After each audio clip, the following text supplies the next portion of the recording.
किसी से अपनी तुलना ना करें। आप जो भी हैं, जैसे भी हैं, बेस्ट है। एक छोटी सी कहानी मैं सुनाना चाहूंगा। एक कौवा था। जैसा कि हम सभी जानते हैं कि कौवा काला होता है। बेचारा अपने काले रंग से बेहद दुखी था, बहुत परेशान था। एक पेड़ के ऊपर बैठ के आंसू बहा रहा था। उस पेड़ के नीचे से एक संत गुजर रहे थे। जैसे ही वो पेड़ के नीचे आए, कौवे के आंख का आंसू उनके हाथ पे गिरा। उन्होंने ऊपर देखा तो देखा कि एक कौवा रो रहा है। उन्होंने कौवे को बुलाया और पूछा कि क्या बात है, आखिर क्यों रो रहे हो? तो उस कौवे ने कहा कि ये भी कोई जीवन है? ना हमें कोई पालता है, ना खिलाता है, जहां भी जाते हैं डंडे मार के भगा दिया जाता है। ये भी कोई रंग है, काला रंग? मैं अपने जीवन से बहुत परेशान हूं।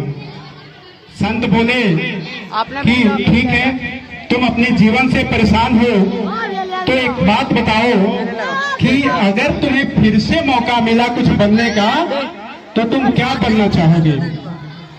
कौवे ने कहा कि गुरुजी, आप मुझे हंस बना दीजिए। क्या सफेद रंग है, पानी पे तैरता है तो कितना अच्छा लगता है। सब लोग उसके साथ फोटो खिंचवाने जाते हैं, मस्त जीवन है उसका। आप मुझे हंस बना दीजिए। संत जी ने कहा कि ठीक है, अगर तुम चाहते हो कि तुमको हंस बना दिया जाए तो मैंने तुम्हें हंस बनाया, लेकिन एक बार उस हंस से जाके मिलाओ कि क्या वो अपने जीवन से खुश है। कौवा दौड़ा दौड़ा गया हंस के पास। हंस तैर रहा था पानी में। उसने जाके कहा, हंस भाई, क्या मस्त जीवन है तुम्हारा, क्या सफेद सुंदर रंग है, सादगी का प्रतीक है, कितना बढ़िया जीवन है तुम्हारा। हंस बोला, कौन बोला? ये भी कोई जीवन है? रात दिन पानी के बीच में रहना है, ये भी कोई रंग है? सफेद रंग, पता ही नहीं चलता पानी में मैं कहाँ हूँ। कौवे ने कहा, इसका मतलब तुम खुश नहीं हो? हंस बोला, बिल्कुल नहीं। अब वो दोनों आए संत के पास और उन्होंने संत से अपनी बात कही। संत ने कहा कि आप बोलो, आप क्या बनना चाहते हो? फिर दोनों ने कहा कि गुरुजी, आप हमें तोता बना दीजिए, उसका जीवन बहुत अच्छा है, कितना सुंदर कलर होता है, लाल उसकी चोंच होती है, लोग उसे पालते हैं, खिलाते पिलाते हैं। संत ने कहा कि ठीक है, मैं तुम्हें तोता बना देता हूं तुम दोनों को, लेकिन एक शर्त है, पहले दोनों जाओ और उससे तोता से मिल के आओ, पूछ के आओ कि उसका जीवन कैसा है। दोनों तोते के पास गए।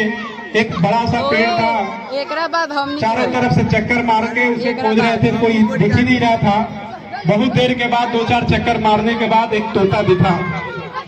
उन लोगों ने, दोनों ने तोता से पूछा कि क्या बढ़िया जीवन है तुम्हारा, हरा रंग, लाल लाल चोंच, कितना खुश हो तुम, प्रकृति ने कितना सुंदर बनाया है तुमको। तोता ने कहा कि कौन बोला कि मैं खुश हूँ? मैं खुश नहीं हूँ। दोनों ने कहा कि तुम भी खुश नहीं हो, क्यों? तोता बोला कि यह भी कोई रंग है?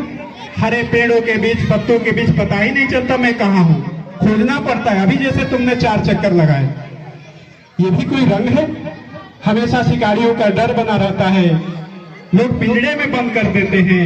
तुमको अगर पिंजड़े में बंद करके और रखा जाए, खाना पीना दिया जाए, तो तुम रहना चाहोगे? कहा, बिल्कुल नहीं। इसका मतलब तुम भी खुश नहीं हो।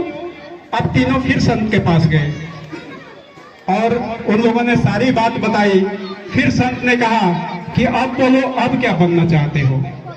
तीनों ने बहुत सोचा और कहा कि एक काम करिए, मोर बना दीजिए, बहुत सुंदर लगता है वो। बोले कि ठीक है, फिर वही शर्त है, तुम तीनों जाओ और मोर से मिल के आओ, पूछ के आओ कि उसका जीवन कैसा है।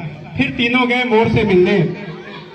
वहां जाकर बोले कि मोर भाई, क्या मस्त जीवन है तुम्हारा, कितना सुंदर तुम्हारे पंख, राष्ट्रीय पक्षी तुमको किताबों में पढ़ाया जाता है, कितना सौभाग्यशाली हो तुम। मोर बोला, कौन बोला? ये भी कोई जीवन है? ये हमारे सुंदर पंख, एक एक पंख को लोग नोच के ले जाते हैं, घरों में सजाते हैं, किताबों में रखते हैं। उससे हमें कितना दर्द होता है, कितनी पीड़ा सहन करनी पड़ती है, तुमको पता है?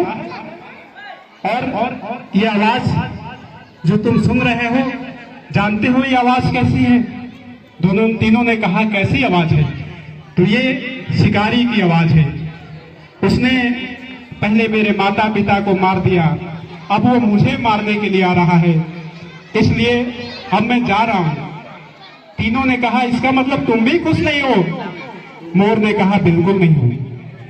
अब चारों फिर वापस उस संत के पास आए और उनके पैर पे गिर गए, बोले गुरुजी हम जो है हमें वही रहने दीजिए, हम ऐसे ही खुश हैं, हम जिस तरह हैं, जैसे हैं वैसे ही खुश हैं। धन्यवाद।